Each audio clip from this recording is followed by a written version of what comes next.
Hi, good evening, everybody. This is Susan Hannon, school counselor at Rhinebeck High School, and I'm accompanied by.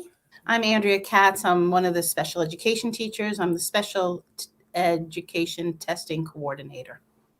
And I'm Corinne Ryan. I'm co-director of counseling and guidance. So welcome. Thank you for joining us for this very important meeting.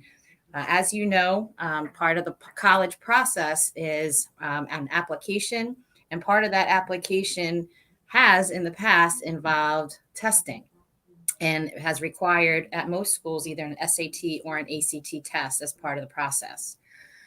Things are a little bit different this year due to COVID-19. Many schools, actually almost all of them, went test optional. That may be the case for some schools next year, but we would like to try to prepare you in case you do need to have those tests as part of your application for the applications in the fall. So we've prepared a presentation, a slideshow presentation for you, which will take you through. If at any time through the presentation, please feel free to send in a question. Mrs. Ryan, you want to share that information with them? Yes, you can email q&a@rhinebeck.org, and that I will get those questions, and I will ask Ms. Hannon and Mrs. Katz those questions for you. And if we're running a little bit short on time, because we do need to have this meeting over probably by 6:57, so that we can all finish this meeting, close out of this, and then join the meeting that is a mandatory meeting for all juniors and your parents, talking about the entire process, not just the testing, and will involve some admissions officers that'll give you plenty of advice to help throughout the process. So, we ready to go, ladies? We're ready. Okay, so I'm gonna bring up our PowerPoint.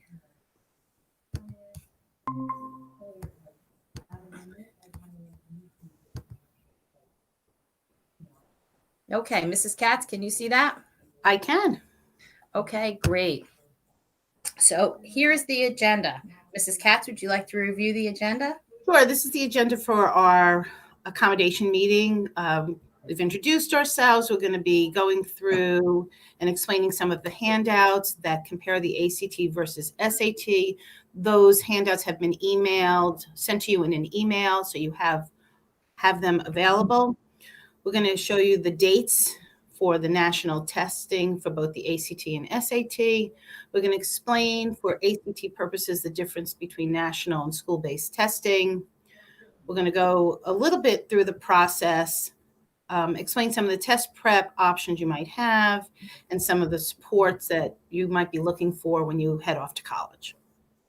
Okay, so let's kick it off with this. The ACT and the SAT, they are different tests. So people always ask, what should I take, the SAT or ACT? And honestly, that choice is up to you. Students, you took your pre-ACT in 10th grade in October, and this past October, you took the PSAT, and you have the results of both. So the first thing you should look at is, how did you do on those tests? Did you do really well on one and not as well on the other? Did you do well on both? Did you do not as well as you expected on either? If you did better on one, that's probably the direction you would go in, but it's not always that easy. So we're going to take you through some of the differences. Mrs. Katz picked out the nice colorful presentation. Easier for me to see. So the key differences, the SAT does not have as many geometry questions. It focuses more on algebra and Algebra 2. The ACT allows more time per question, whereas the SAT is a lot faster paced. So basically, you have more questions in less time for the ACT, and the SAT, you have more time for less questions. Don't get fooled by that, though. The SAT questions are a little bit more thought-provoking. That's why they give you more time. Whereas the ACT is, you kind of know it or you don't. And if you don't, you just guess and you move on so that you can keep up with the pace. The ACT also has a science section I don't believe the SAT does. Correct. And then the other thing about the SAT with the math is that they actually have a no calculator section. So if you're really keyed in on using a calculator for everything, that may not be the test for you. So those are the key differences. We're going to go into a couple of the other ones. Timing, as you can see on the left and the right, they're both about the same. So they're both about 3 hours long. No big difference there. If you look here, the reading section, you can see how the SAT is longer than the reading section on the ACT. The writing is comparable to the English. That one's a little bit longer on the ACT. And here's the math sections combined. There's an hour and a half of math on the SAT and an hour and a half of math on the ACT. An hour. Oh, sorry, an hour. Thank you, Ms. Katz. So that's shorter time there. And then there's that section, that science section Mrs. Katz was talking about. And the scoring is definitely different. The SAT, as you see, for the two main sections, you can get a maximum of 1,600. And on the ACT, you get a composite score of up to 36 as a max score. And there's that timing per question. So you get 75 seconds for the reading on the SAT, where you only get 53 seconds on the reading for the ACT, then 48 for the writing versus 36, and 83 versus 60. So it could be a timing issue, but remember, the SAT questions are built so that you do take time, and the ACT questions are built so that you don't need as much time. So this is, Ms. Hannon already kind of went through this. The number of questions in the math section are relatively the same. The SAT has two sections where the math is just, the ACT is just one test of it. The ACT will have geometry where the SAT really has very little. And then of note is the SAT does give you formulas, but the ACT does not. So if you feel like you're going to need that reference, the SAT may be better for you. But if you feel you don't, the ACT would probably be better.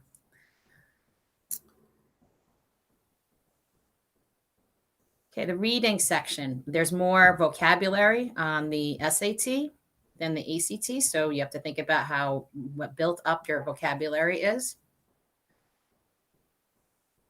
This part's not as part here. This part is a little important over here with the passage complexity. This tells you what grade level the questions are at.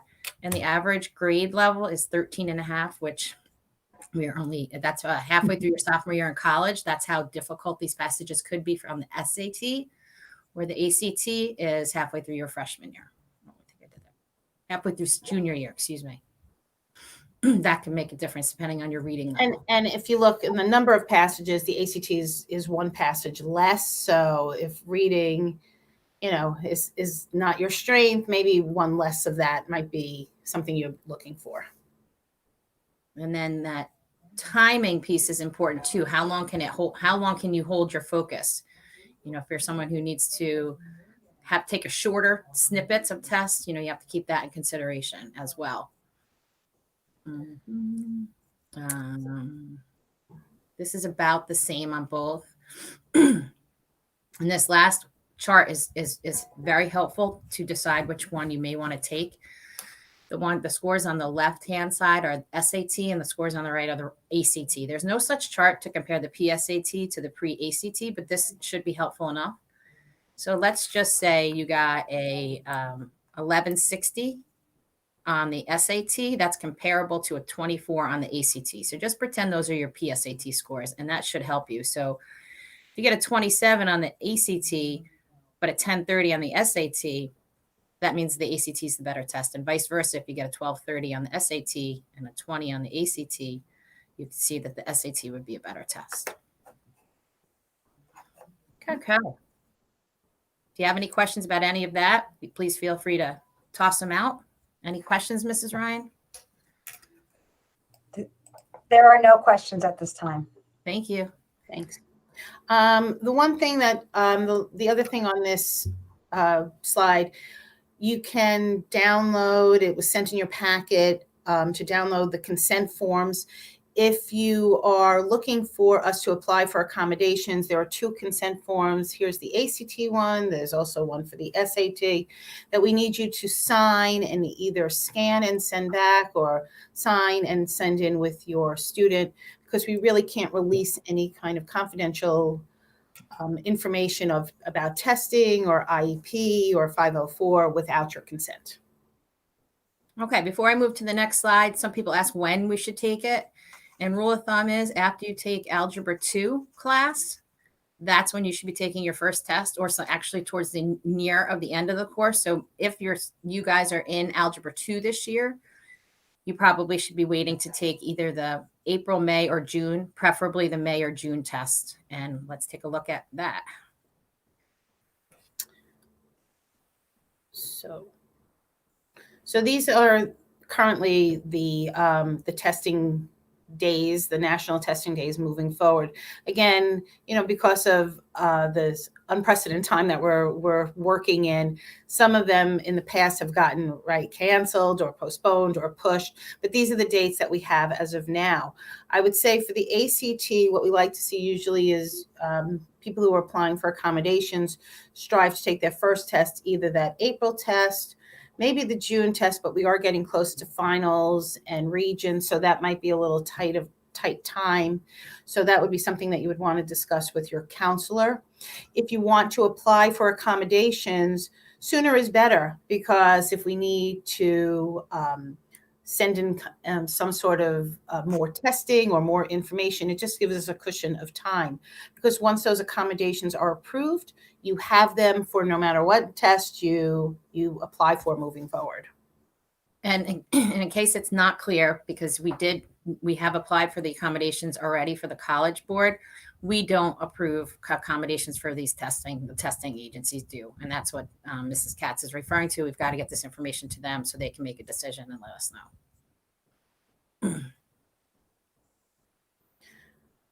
So Rhinebeck is not a national testing center. So if you are going to take your ACT or SAT on a national date on those Saturdays that were just listed before, you would have to apply and register to take those tests someplace else. Either Mamaroneck, I think, offers, Harrison, New Rochelle, different schools locally. Different local schools offer them for different times, and you would register. If your child is approved for some accommodations, they might be slotted in to take their ACT at school-based testing. And that's sort of what is focused on this chart ahead of time. So I would say national testing people are people that's on the left-hand side. If you just get extra time or some sort of physical disability accommodation or maybe some medical accommodations, those can usually be handled at a national testing site. Other accommodations, whether it's a use of test red or a different manner in putting your writing together, or I don't know, other medical accommodations, that might be handled best at school, and that's where school-based testing would come into play. We have a question. Okay. If we consented for accommodations for the past, do we need to reapply for the SAT? Oh, no, I'm sorry. If we consented for accommodations for the PSAT, do we need to reapply for the SAT? No. Once you're approved for life. And the same goes for both tests. So the College Board testing has already been done, which is why those of you who get accommodations had accommodations for the PSAT. That's one organization. That's the College Board. Now the ACT is run by a different organization. So we're going to focus a little bit more on them right now to talk about how you register for the ACT, because the process is different. So once again, you should have received your accommodations for the PSAT, because those were already approved back either in the spring, the summer, or early fall. Now we're moving on to the ACT and how do we apply for accommodations for that? Okay. I missed a slide. Okay. Did I? No. No. Nope. Oh, nope. Okay. So now what? As Ms. Hannon said, we're going to start registering for those tests and applying for accommodations for the ACT, if that's the test you're choosing to go with. Again, you're going to register. You're going to talk about writing.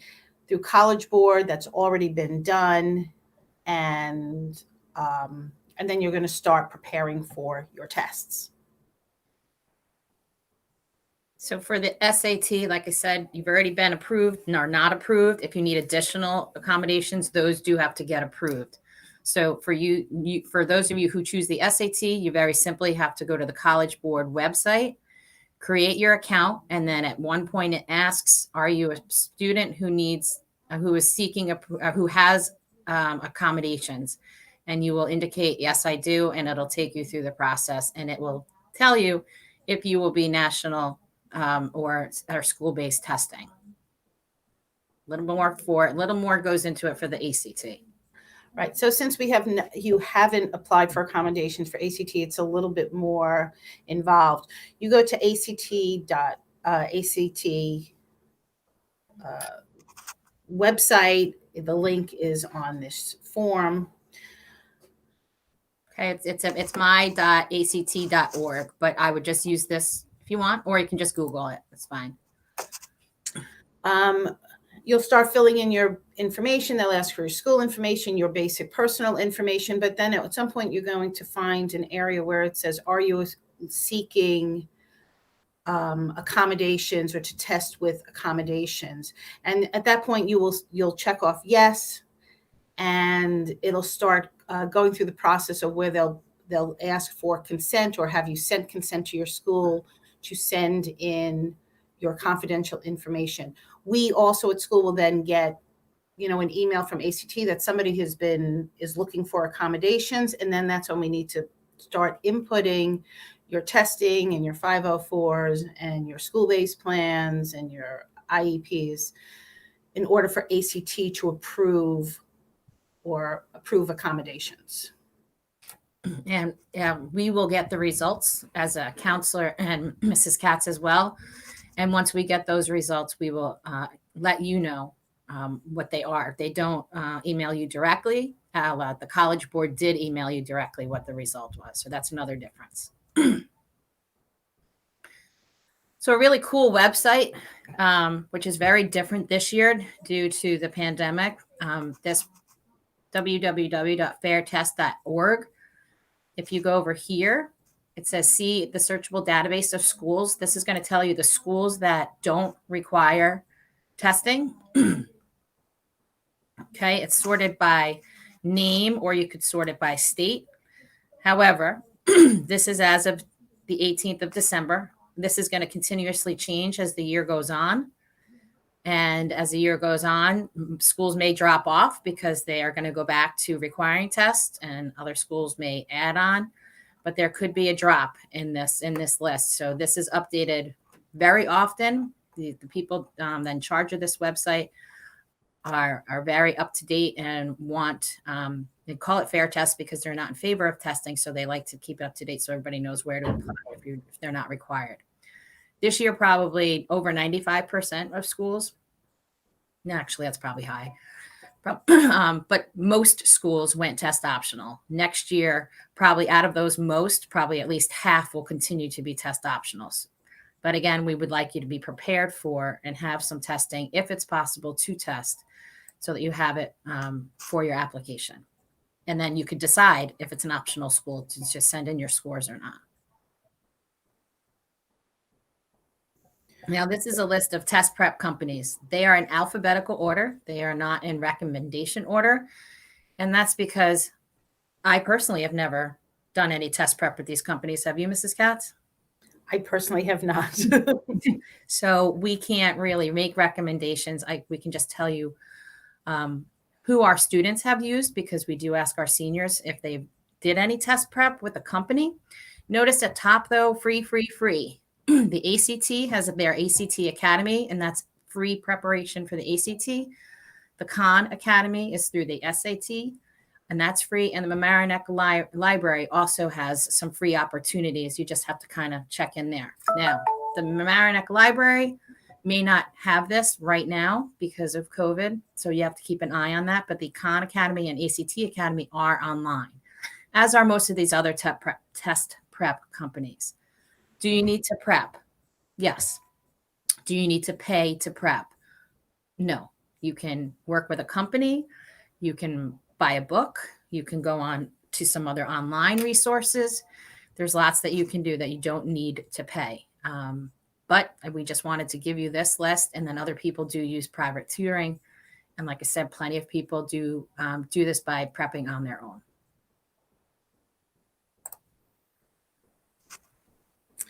So after you're done with your testing or concurrently, you should definitely all meet with your counselors, because you need to figure out and start thinking about what kind of programs and support you will need for college to be successful in college. So there's really two different types. We have comprehensive or a very structured program. Those are usually separate admission process. So you apply to the school, but then you will also have to apply to the program. There's usually extra fees involved.